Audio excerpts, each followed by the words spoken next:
Good day to you and yours. This is the Processing Blue podcast, and it might actually be a great day for you if you're a Dan Chisena fan who is officially back in North Carolina, where the Panthers play on Mint Street. Sorry, I looked at Alex and it was done. Just as Garen Bates once looked at Dan Chisena and called him dirty. I don't understand that nickname whatsoever. Maybe that means he does the dirty jobs on special teams. That's what we'll go with. But the Processing Blue podcast is back, after several back and forth conversations with Alex, mostly not about this podcast. We decided, you know what? You guys deserve this one. Let's talk about a 30-0 win over the Atlanta Falcons. Truly an unusual feat for the Carolina Panthers during this era of football. They made an opposing quarterback look just in all practical purposes lost. They dominated the line of scrimmage. Trevin Wallace maybe played the game of his career. Trevon Merrick was used properly. There was a lot to like about this game. But before we get into it, I just want to ask you, Alex, could you imagine if all of your luggage was Louis V? And how are you doing? I could not imagine if all my luggage was Louis V. I appreciate you, Mike. How I'm doing, I'm just trying to get through this podcast playing mistake-free football. That's all I'm trying to do. Because if you can do that, Mike, you can win a game. And so let's win this podcast. See, just like the Carolina Panthers, we set the bar high. Anyway, speaking of that, let's get into the offense, where I have fielded, and I'm sure you have too, about 24 questions about, hey, should you be concerned that the offense didn't look completely, tangibly awesome in a blowout win?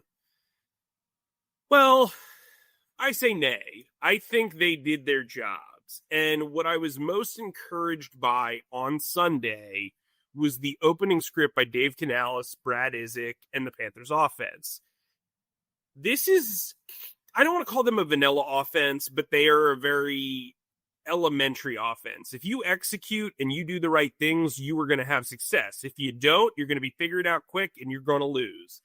And I think for Canales and Izek, they got a little bit more creative than usual. They used a ton of motion, which then in turn collaborated with the blocking scheme by, Harold Goodwin and Joe Gilbert. And I think what's really interesting about this offense is when they execute, they're going to be in games. It's very simple there. And I know that sounds super basic, but when you can win out of the same look in multiple ways, and you can run rub routes the way Hunter Renfrow did on that 4th and short to open up space for T-Mac McMillan, when you can wham block into a gliding David Moore behind the line of scrimmage, you are going to have some trickery. You're going to get guys open. You're going to scheme guys open, and you're going to win some drives. And I thought the way they started out so clean, it led to a touchdown. The QB scamper by Bryce Young worked. I don't think that was actually a call, but I think, the scramble, it worked. And frankly, their success before that play set up the ability to find running lanes and score a touchdown there. And I thought that's what got this team off to a good start. The defense was able to exhale because they had a lead for once. And they went out there and they held the Falcons to a field goal, which was ultimately missed. And I think they were off to the races from there. To go from not having a lead in the first 2 weeks to winning a game 30-0 is wild. What was your biggest takeaway from the offense? Yeah, I want to zero in on Bryce Young's day for a quick second. Like you said, he was fine. Good to fine. I would kind of more lead on fine. 16 of 24 for 121 yards, took 1 sack, ran twice for 8 yards. One was for a first down and one was for a touchdown. Passer rating 78.6. The thing that got me excited, if I was just excited from a perspective of, we haven't seen this yet from this guy. He had 8 total pressures per per Pro Football Focus. And the big stat that was getting passed around was he negated the Falcons' blitz-heavy scheme. They blitzed 63% of the time, and he got rid of the ball in 2.46 seconds against extra pass rushers. He finished 9 of 14 for 72 yards against the blitz. When we talk about playing mistake-free football, yes, we're talking about no fumbles when you get sacked. Yes, we're talking about don't throw interceptions. But that's part of mistake-free football too. Getting the ball out of your hand quickly, recognizing blitzes, being on the same page as your center when trying to determine pass protection. Like, that all came to the fore for Bryce Young this game. That fourth down conversion that you were talking about, the one that was executed beautifully where Hunter Renfrow essentially made a pick play, or essentially set a pick on T-Mac's defender, that was like a critical part of the game in many ways. I know it was on the first drive, but that did set the tone, as you said, and set the table for the rest of the game.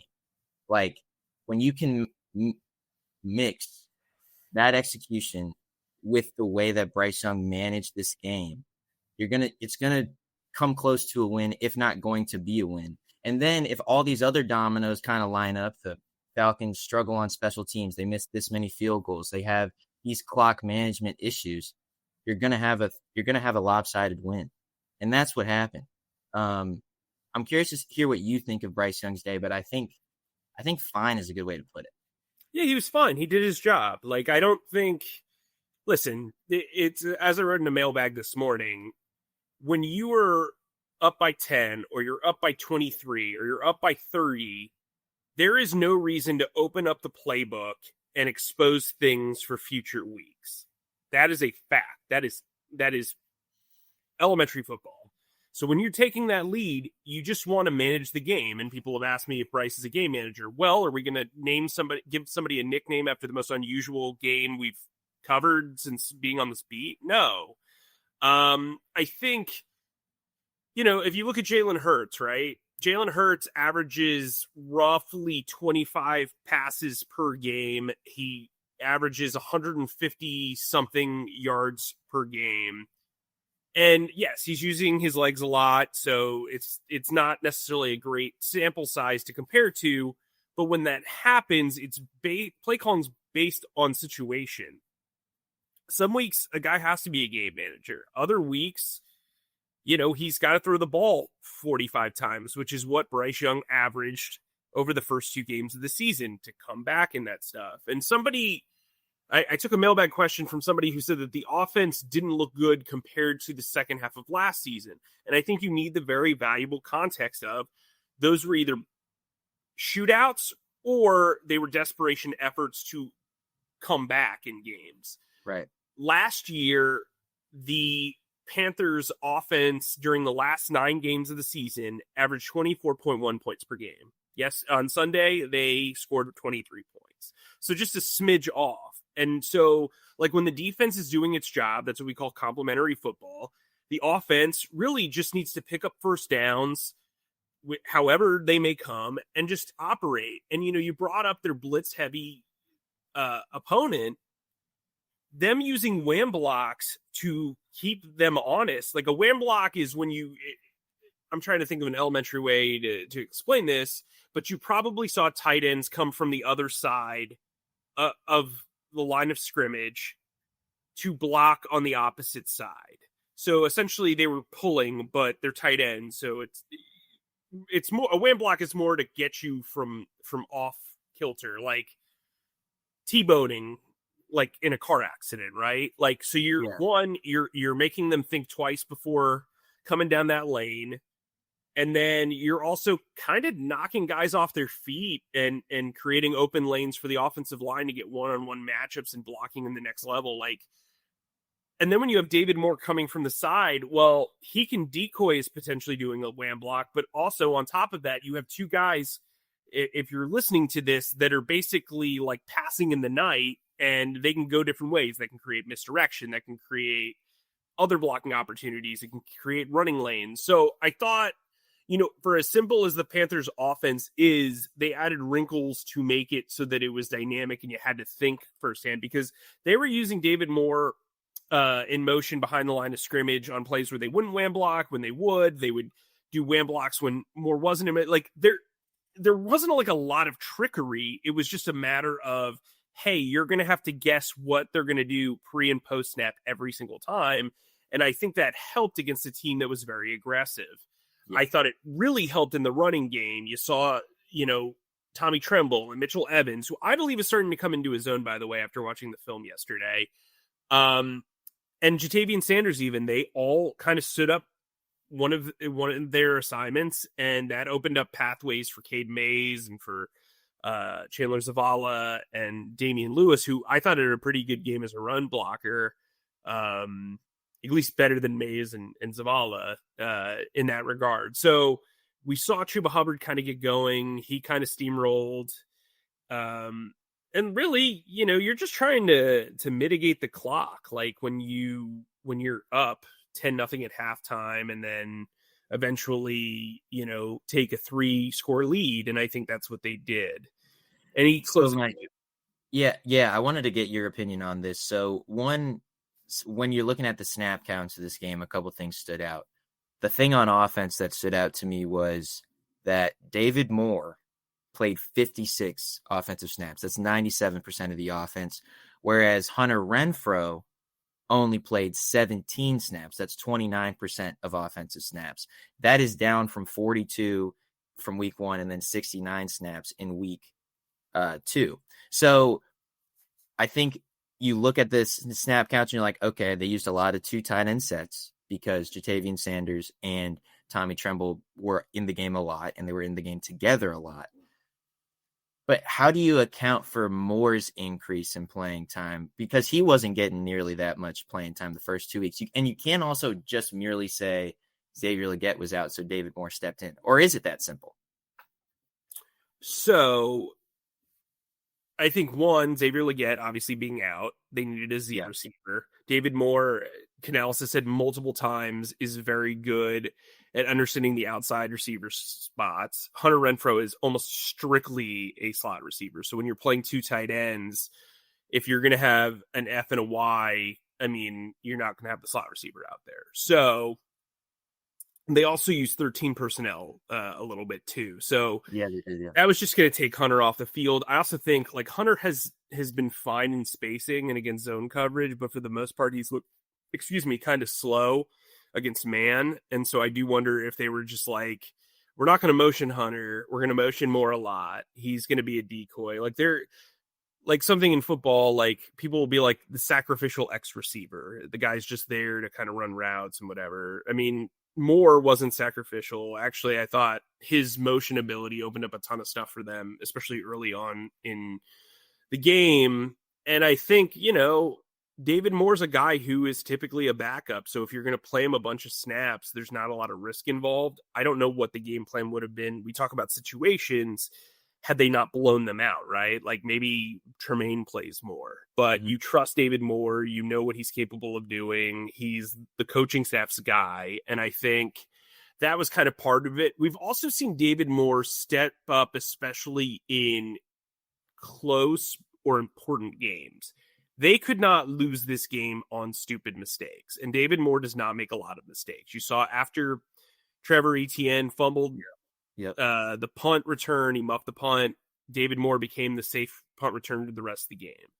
I think they know when you're coming from behind, you can take risks. When you're trying to hold a lead and you're at home and you haven't won a game, you want to be able to solidify that win. And I think that's what David Moore essentially did. Which is very fair. But speaking of solidifying wins, how about that defense, man? What a game for Ejiro Evero, for Jonathan Cooley, for the cornerbacks, for Trevon Merrick, Trevin Wallace, the defensive front. You could go on and on. What was the biggest thing that stood out to you about today? About the defense, excuse me. Yeah, no. One thing at the top I wanted to bring up. So the Falcons announced they fired receivers coach Ike Hilliard. And then that prompted all these comments of, oh, Bryce Young is the Carolina Reaper. Another firing after a Panthers win with Bryce Young starting. But they fired a offensive coach. If anything, this firing is credited to the defense and to this defensive scheme that Ejiro Evero has put on, because it was masterful. It was something that was completely different than the first 2 weeks of the season, maybe save parts of the Arizona game, which I thought was interesting. Mike Jackson, I saw this stat out there, which I thought was pretty cool. Mike Jackson and J.C. Horn only allowed a 40.7% completion percentage, which is tied for first across all of week 3. That, doing the math, that is 4.1 yards per target, which is not too shabby. We know this defense is good in the pass game, but that is especially good shutting down receivers like Drake London and other Falcons playmakers. I will say that a lot of the defense's like big splash plays, namely the 2 interceptions, a lot of it does fall on Michael Penix's decision making. Penix threw a pretty reckless ball and late ball into the flat that Shaw Smith-Wade just jumped and just high stepped easily into the end zone. How much of that was scheme and how much of that was just trying to force yards is one thing to consider.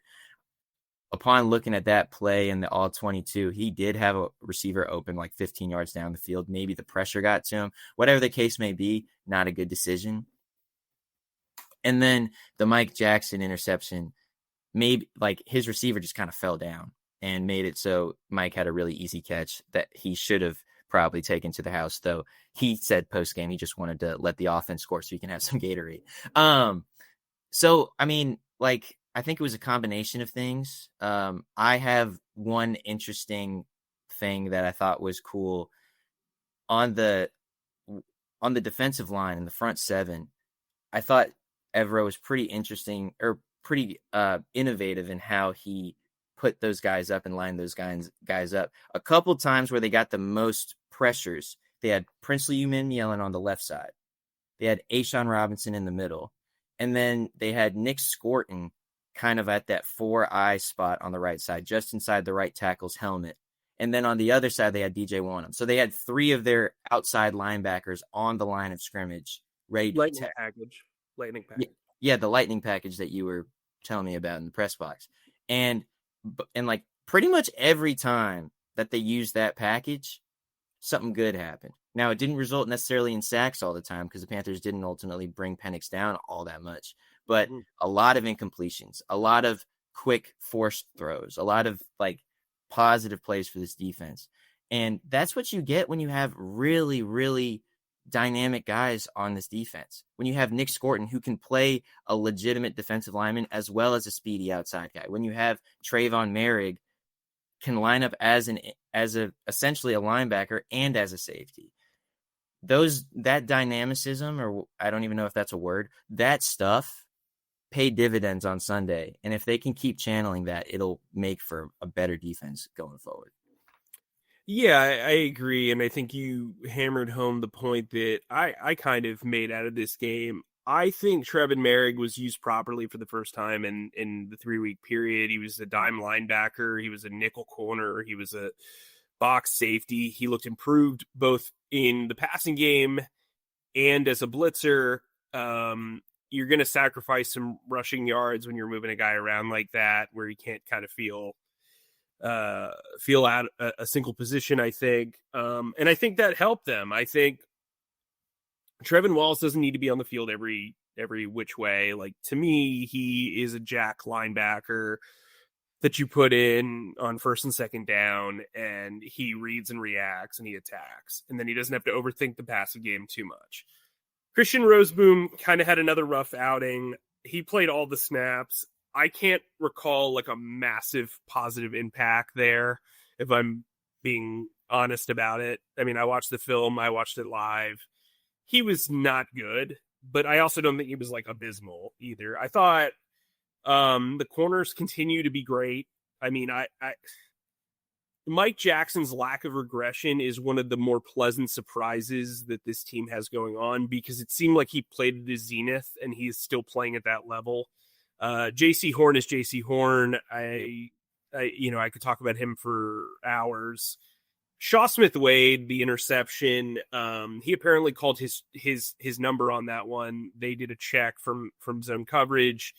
read and react, intercepted the pass, got to the end zone, baller. Like, they took advantage of Penix being kind of fidgety behind the line of scrimmage and making poor decisions, and they kept piling on. And sometimes piling on doesn't mean sacks. Sometimes it means pressures that lead to really dumb decisions. I'd rather have an interception than a sack. I would rather have a turnover on downs than a sack. So I think, the sack numbers are what they are. They have one on the year through 3 games. This team has just not been good at rushing the passer the past 3 years.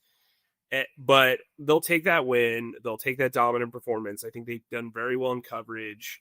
And I think there's real tangible growth here. I think there's, you can feel like Trevin Wallace growing up in the system. You can feel Derek Brown, getting back to Derek Brown level. You brought up the lightning package. You have your 4 best rushers at the 4-eye and the 1 and or I guess the 4-eye, the 3, and then, wide 9 and the 7. Like, that's still too inside football. Sorry, without you being able to visualize it. But A'Shawn Robinson was their best interior pass rusher last year. You've got the 2 rookies out there. Scorden can rush from inside because of how he's built. You've got 2 speed rushers in DJ Wanham and Princely Uman-Milan. It's going to create pressure, and pressure doesn't always lead to sacks, but it certainly can lead to mistakes, and I think that's what happened here. I think they feel pretty good about the film that they put out. And who else probably feels pretty good about the film? Tracy Smith. Yeah. It's your turn, Alex. Yeah. Go on a diatribe about special teams. Well, I mean, we're both going to go on diatribes about special teams. I mean, Ryan Fitzgerald. They listened to this show before. They know I'm going to talk.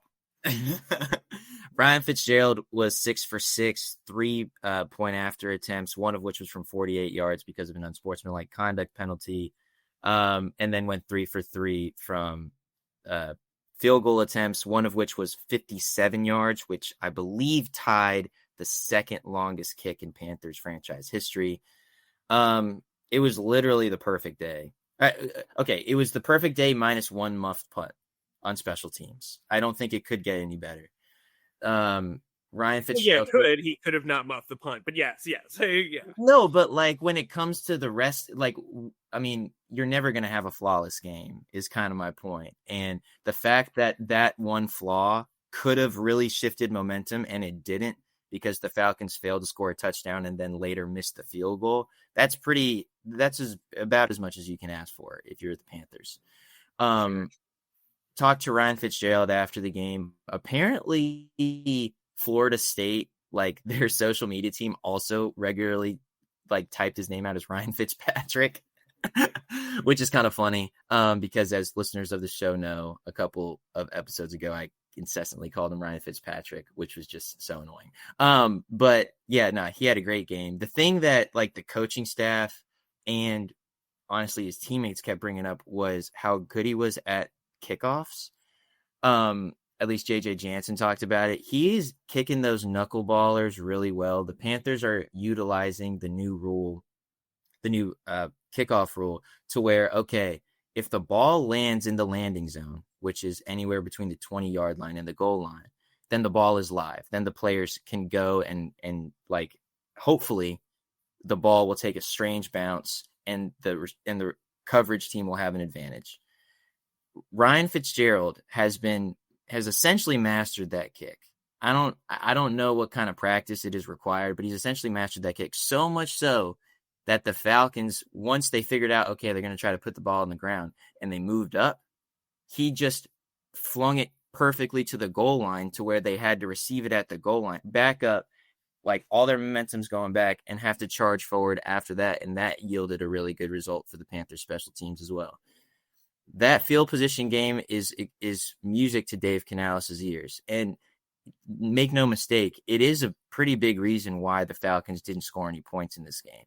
Obviously, the defense played really well. Obviously, the offense didn't make any mistakes to limit field position. But the special teams did a really good job, too. Mike, I'm sure you have a lot to talk about when it comes to, Thomas and Coombe or whoever. But Ryan Fitzgerald deserves a lot of credit for this win as well. Absolutely. And I don't know that I mean, I didn't watch the broadcast, but it felt like, at least from social media or the press box, that people didn't really hone in on how important going for that 57-yarder was. Because at that point, the Panthers are up by 7. Their opponent has missed 2 pretty standard field goals. Mm-hmm. And the momentum has swung so heavily in your favor that, like, taking a risk like that, if it doesn't pay off, could have swung momentum. I thought it was the right call when he did it. I didn't think the previous 50-something yard field goal possibilities were as cut and dry as this. I mean, I would have gone for the one in Jacksonville. I would not have done it in Arizona. But, like, this one felt like cut and dry. Bury these guys if you can. And I know 10-0 doesn't seem like a burying you guys, but when nothing's going right for you on special teams, it filters into the defense and the offense and all that stuff. And so they took a 10-0 lead to halftime, and there was not any point in that game I felt like they were going to lose. But the 57-yarder was what clinched it to me. Like, that was game over. Like, morale was done. If this guy can hit a 57-yarder and your fill-in kicker, who you just cut your longtime incumbent kicker for, can't even hit, like, within the 50, tough beat for you. It's done. I also think, you brought up Incoom. I thought Incoom, Tremaine, Campbell? Dale Von Campbell. Yeah, Dale Von Campbell, who had his first game ever, had a great play on a punt. One of the few punts the Panthers had. I just thought, like, the operation worked really, really well. Like, Caleb Evans had a stop. The new guy that they brought in from Cincinnati made a stop on the opening kickoff. Like, Tracy Smith's on a heater, man. Like, he is. Like, it's just a fact. Like, I mean, that's what it is. And what's interesting about it is he doesn't have really a ton of special teams aces. Dirty Dan Chizina is now the most, like, built for special teams guy on the practice squad right now, but, like, he didn't have that guy last week or the first 3 weeks. So I think, like, that's what's been all the more impressive. I think Sam Martin's been terrific. I think JJ Jansen's been JJ Jansen. And so I'm interested to see kind of where this group goes from here, but right now they're on a heater. And they're going to have to take that into New England and, warm up the Patriots. Yeah, absolutely. I think one important question just really briefly, before we talk about this Patriots game week 4, what does this win tell us about the Panthers? Nothing. It tells us nothing about the Panthers. The problem with the way the season has gone is that they've had such high variance wins and losses. There's been no in between. They haven't played a normal game. Yep. They got down to Jacksonville and spent the entire time trying to come back and just couldn't. It was a hot day, unusual heat. They just failed in all regards. There was a weather delay. Yeah, yep. That was not a normal game. And then you get to Arizona and they get the roof blown off of them, and they spend the entire game trying to come back. Defense tries to mitigate the damage, whatever. This game, everything went right for them pretty much. And so I'm really interested to see, it's a good segue to New England, because I think this next stretch of games, New England, Miami at home, Dallas at home, Jets on the road, these are all, like, evenly matched sort of teams. If we can get like a 24-20 game out of a couple of these, you can then really know what this team is heading into the second half. I don't think most teams know what they are until mid-October, early November anyway. And so I think, like, as much as people want to kind of rail Dave Canales, like, in a general sense, look, I thought week 1 was terrible. Like, it was pathetically bad. I thought week 2, you saw some rhythm towards the end of the game, but it ultimately didn't matter. This game, I thought Dave's play calling and his clock management and his overall operation was terrific. And that was before they were up by 3 scores. That first half was managed very, very well. Very, very well. So if you're looking for like truffles, right? It's the defense used Trevon Merrick and Trevin Wallace extremely well. That is a good sign for the future. You know what they can do when they're used in optimal situations. Dave Canales did a very good job from an operational standpoint. We saw the three rookies on defense play and play well in Lathan Ransom, Princely Uman Milan, and Nick Scort. But ultimately, as a whole, we can't glean a ton from this game.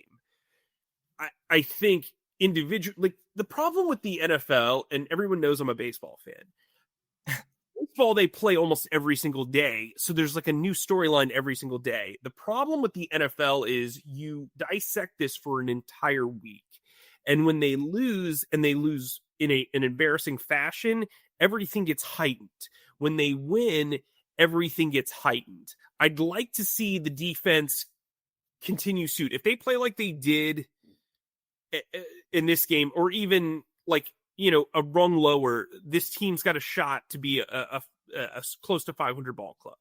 This offense, you know, I think they're pretty even in talent to last year. If you sub out McMillan for Thielen, it's not all that much different, right? Because you had Tommy Tremble sidelined for a while. Now you're about to have JT Sanders probably sidelined for a while. There's all these moving parts. They lose some offensive linemen, whatever.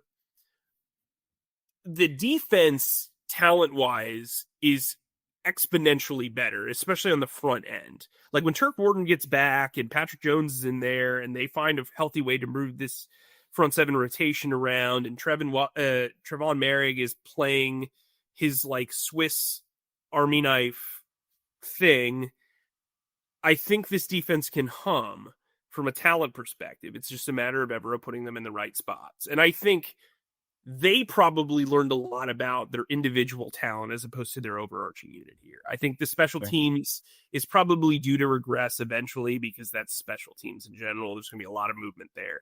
But if Tracy Smith can have a top 10 unit this year, again, they're going to have a shot at being a close to 500 ball club. They didn't start the way that you and I thought they would. We both thought that they'd be 1-1 after week 2. But they're only 1-2 right now, right? Mm-hmm. Like, it's not like this is a sunk cost thing. There were 10 0-2 teams after week 2. There are now 6. So 4 teams got their first wins. And they're also about to face a murder, like a who's who of whom over the next 4 weeks. So, and not to say that all these teams are dog dudes, but like they're not good. Like they're not good teams. And the Panthers aren't a good team yet either. This is a mediocre murderer's row. You know what I mean? I would say they're not yet established yet. The teams that the Panthers are going to play. And in week 4, I think they're going to play this team that has yet to establish its identity with a new head coach over there in Mike Vrabel and a still pretty young quarterback in Drake May, a quarterback that the Charlotte area knows quite well. Let me just preview this New England Patriots team, and then I'll go to you and we'll get your predictions, and then I will give my wrong prediction, as has happened thus far this year. All right. Okay. Quick things on Drake May. He's got a completion percentage of 72.6% on the year, which is pretty efficient. 785 passing yards, 5 touchdowns, and 2 interceptions to his name. He's also already and incredibly taken 12 sacks. So that's 4 per game, which is pretty Bryce Young rookie year level kind of numbers. And it probably would be more if he didn't have 87 rushing yards to his name, which is tied for the most on the team. The running Ramondre Stevenson, the team's RB1, also has 87 yards. And then rookie Travion Henderson, who the Boston area was super high about coming into the year, has 65 rushing yards to his name. The receivers on this offense aren't super like high powered outside of Stephon Diggs, who most fantasy footballers know, but even he's the 4th leading receiver on the team. Stephon Diggs has 13 receptions for 112 yards. 3 other guys in front of him, tight end Hunter Henry, 13 receptions for 165 yards.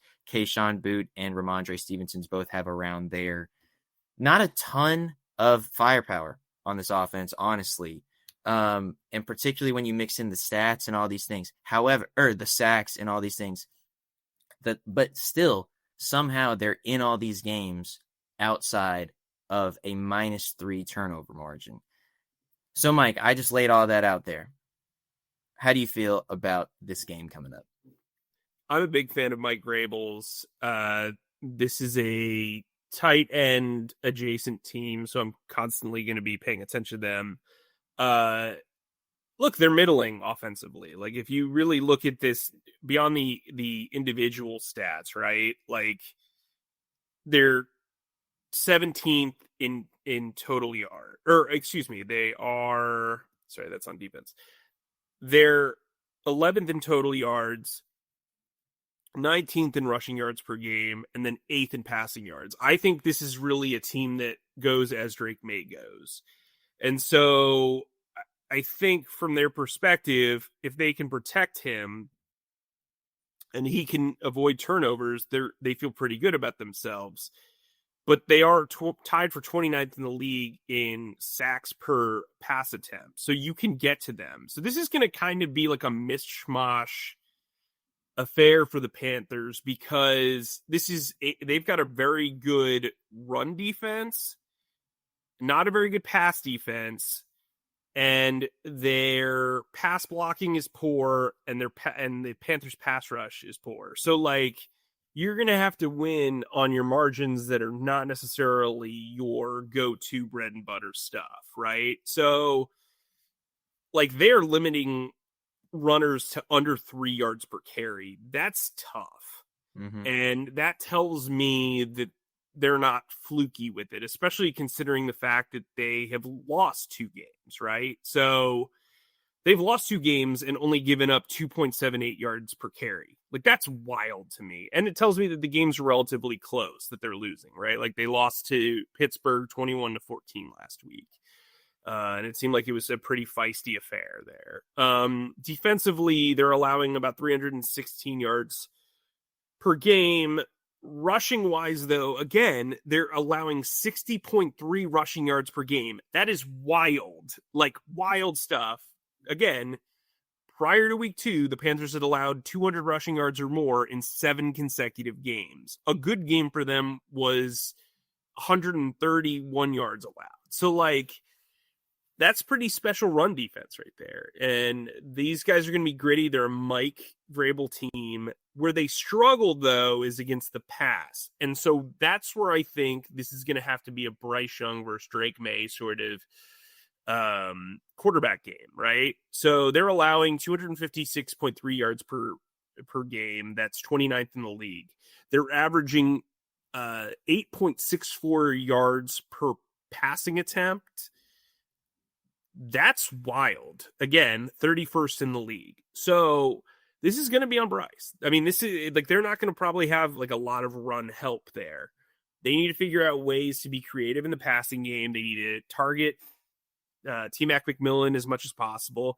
We don't know if Leggett's going to play because he's got the hamstring injury. Bryson Tremaine, as a bigger wide receiver, hopefully he's more of a red zone target. We know that Jatavian Sanders is dealing with a high ankle sprain, so it's probably going to be the Tommy Tremble show. Tommy Tremble has not had a signature game in his career. This might be the one.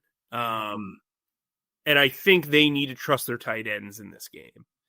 As much as the Patriots tend to trust their tight ends. And so I'm interested to see how this passing game goes.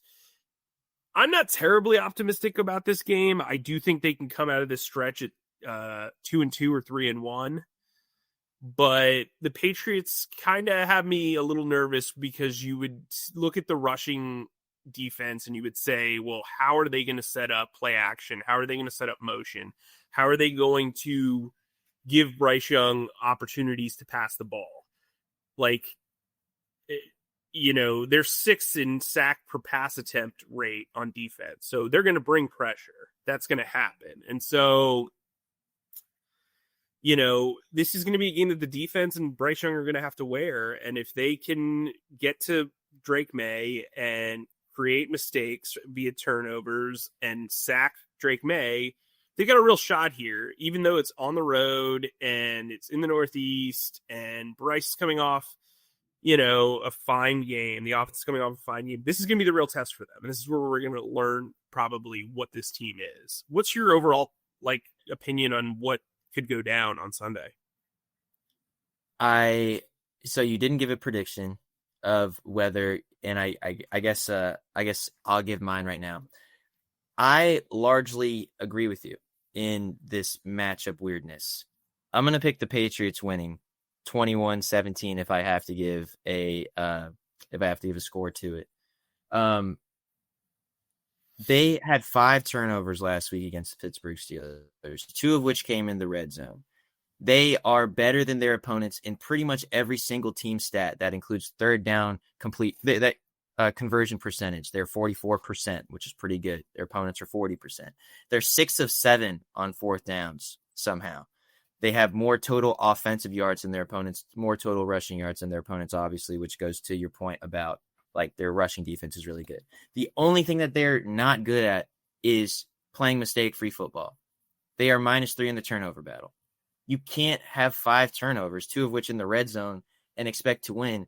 But they still kind of did expect to win. They only lost 21-14 against an Aaron Rodgers-led Pittsburgh Steelers. So it's I think that this team is looking at this Panthers game and be like, this is where all we have to do is just play mistake-free and we're going to be good. And when you play like that, that's a recipe for success. So I think the Patriots are going to win, and the Panthers are going to fall to 1-3. I think it's going to be a close game, but of course, take that with a grain of salt. I just don't really see how. I mean, I do see how the Panthers win, but if the Patriots course correct, they do have the potential to be a pretty decent team. So here's the thing. As you said that, I'm kind of marinating on it. So I convinced you otherwise? No, I'm going to take the Panthers 20-19, and here's why. I think the Patriots are going to have more scoring drives. I think they're going to have a tougher time in the red zone than you would think. I also think, you look at the Panthers, they have 4 interceptions in their first 3 games. Last year, they had 9 and 17. I think they have put an emphasis on turning the ball over. I just kind of feel like Drake May is he's the opposite of Penix. He is not a guy who's going to crawl up in his shell and make poor decisions. He's going to take sacks, which could lead to, some opportunities for forced fumbles. And I think, this is a scrappy team, and scrappy teams make mistakes. And so if they can figure out a way to get the Patriots to beat themselves, I'm feeling really confident in Ryan Fitzgerald. I think Ryan Fitzgerald is going to come up big in this game. And look, I don't think Bryce is going to be set up to have a huge game, but I think he's going to do enough. And if they can win this game, a close game, they will realize who they are. And since you picked the Patriots, I absolutely cannot pick them. That's not just for radio. That's literally for our standings. I can't let Scott take a massive lead before we hit the bye. Look, I think you can. We got to get Scott on the record earlier. Yeah. Well, so we got to get Scott on the record earlier. Yeah. No, I know. But I think this team has an opportunity here in these next 4 games. I'm not saying they have to go 4-0, but if they can go 2-2 in these next couple of games, that would put them at 3-4. And that is a much better standing and spot to be in the first, entering week 8 that they've been in since I've been here. And we said all summer they were going to be able to compete past, October 1 and into the trade deadline. And I think that would put them there. So I'm going to say they get off to a good start here and they steal one from New England with the Ryan Fitzgerald field goal. I'm going to call it a 48-yarder. The kick that he missed twice at FanFest to win it. Sounds good. Anything else, Mike? Or are we good to go? We are great to go, some would say. Thanks, as always, for listening to our pontifications on all things Panthers with Mike K and myself and our wonderful producer, Zach Dennis. Please subscribe and follow us on Spotify, Apple Podcasts, or wherever you get your podcasts by searching Processing Blue. And if you watch us on YouTube, please subscribe to our YouTube channel and click on the bell icon to get notified whenever new episodes drop. And finally, please be sure to stick to charlotteobserver.com for all of your Panthers needs. Mike, stay humble, stay creative, and keep processing. I'll try. That's a wrap.